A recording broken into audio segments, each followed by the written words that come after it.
ο Παπαγιώργης ψέλνει το Χριστός Ανέστη? Όταν ο Παπαγιώργης ψέλνει το Χριστός Ανέστη, εφαρμόζουμε ένα έθιμο που το βρήκαμε από τους παππούδες μας. Επί τουρκοκρατίας, κάτω στο Πόντο, στην Πάφρα του Πόντου, πάντα κάτω από οποιασδήποτε συνθήκες, τη βραδιά της Αναστάσεως έπρεπε να πυροβολήσουν. Ήταν ένα χαρμόσυνο για αυτούς γεγονός, παρά τις πίκρες, τις δυστυχίες, τους πολέμους, τις μάχες, παρά τα αυτά, κάμναν αυτό το έθιμο. Είναι ένα έθιμο που διονύζεται, θα λέγαμε, από παμπάλαια χρόνια.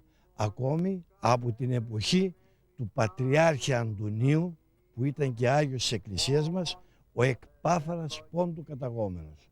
Τι συμβολίζουν οι πυροβολισμοί? Οι πυροβολισμοί συμβολίζουν το μήνυμα που στέλνουν με το θόρυβο σε όλους τους χριστιανούς, αλλά και στους Τούρκους, τότε που κυριαρχούσαν επί των Ορθοδόξων χριστιανών και Ελλήνων, ότι ανέστη πράγματι ο Χριστός, ότι υπερέχει, διότι υπήρχε μια τάση τότε των Τούρκων να υποστηρίζουν ότι ο Μωάμεθ ήταν ο καλύτερος προφήτης από ότι ο Ιησούς Χριστός. Εδώ στο χωριό γίνεται ένας πραγματικός πόλεμος. Παλιότερα, να σας πω το εξής, κάθε χρόνο τη βραδιά της Αναστάσεως κάναμε κλήρωση. Βάζαμε 15-20 άτομα, τραβούσαμε κλήρο για το χρόνο ποιος θα είναι αυτός ο οποίος θα οργανώσει κατά τον καλύτερο τρόπο την όλη εκδήλωση. Η εκδήλωση δηλαδή των πυροβολισμών. Αυτό φέτος νομίζω πάλι να το κάνω. Καταγράφει η ιστορία. Δεν είναι δημιουργήματα δικά μας. Γι' αυτό βρήκαν, αυτό μεταφέρουν στα παιδιά τους.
Φύγω, κάτσε 3 λεπτά να πάρεις αυτά και φεύγω.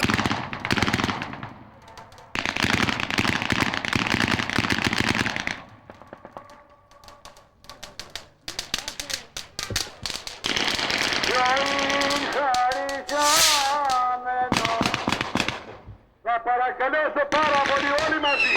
Χριστός Ανέστη εκ νεκρών θανάτων θανάτων. Κύριε